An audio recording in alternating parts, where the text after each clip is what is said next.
पूरे देश के मुसलमान और हर वो लोग जो संविधान और संविधान की आवश्यकताओं को समझते हैं, वो सब इस बिल को गलत जान रहे हैं। ये बीजेपी की अपनी हट है, सरकार की अपनी हट और जिद के तहत ये बिल लाया जा रहा है। इस आजाद मुल्क में जिनके लिए कानून बनाया जा रहा है, अगर उनकी सहमति नहीं है तो क्या हम लोग गुलाम हैं? जो वक्त बिल लाया गया है वो कम्युनल इंटेंशन से लाया गया है। वो बिल जो है वो वक्फ की प्रॉपर्टी को खत्म करता है, उस खिलवाड़ करता है। लोगों को मिसलीड किया जा रहा है कि हम जो है वो मिसलीड किया जा रहा है कि हम जो है ट्रांसपेरेंसी लाने के लिए ला रहे हैं, हम गरीबों को फायदा पहुंचाने के लिए ला रहे हैं। ऐसा कुछ नहीं, ये बिल वापस होना चाहिए और हम ये समझते हैं कि जेडीयू को और लोक जनशक्ति पार्टी को इसका साथ नहीं देना चाहिए। पूरे देश के मुसलमान और हर वो लोग जो संविधान और संविधान की आवश्यकताओं को समझते हैं, वो सब इस बिल को गलत जान रहे हैं और इसके विरुद्ध खड़े हैं।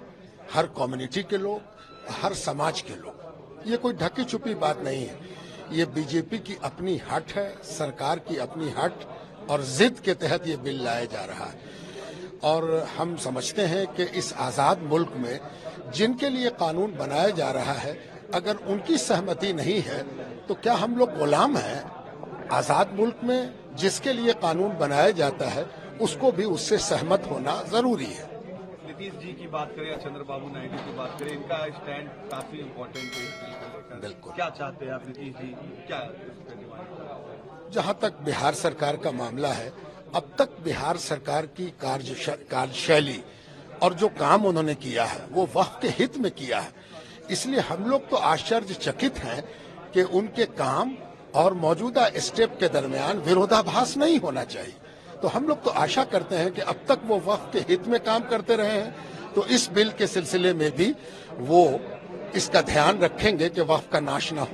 नहीं, कोई सियासत नहीं हो रही। हम तो बुनियादी बात ये कह रहे हैं कि जो वक्फ बिल लाया गया है वो कम्युनल इंटेंशन से लाया गया है।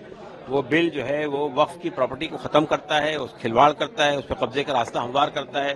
लोगों को मिसलीड किया जा रहा है कि हम जो है वो मिसलीड किया जा रहा है कि हम जो है ट्रांसपेरेंसी लाने के लिए ला रहे हैं, हम गरीबों को फायदा पहुंचाने के लिए ला रहे हैं। ऐसा कुछ नहीं है। तो ये बिल जो है बुनियादी तौर पे ये रास्ता हमवार कर रहा है किस तरह वक्फ की प्रॉपर्टी का कब्जा किया जाए।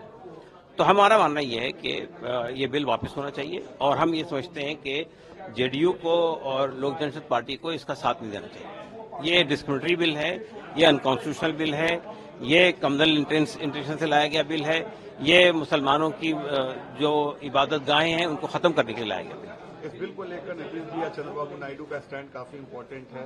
जिस तरीके से उनकी पार्टी ने सपोर्ट किया है, क्या चाहते हैं आप नीतीश जी या चंद्रबाबू नायडू? हम उनसे ये चाहते हैं कि अगर वो सेकुलरिज्म में बिलीव करती हैं, अगर वो कॉन्स्टिट्यूशन में बिलीव करती हैं, अगर वो नॉन कम्युनल हैं, तो उन्हें इस कम्युनल एजेंडे का साथ नहीं देना चाहिए।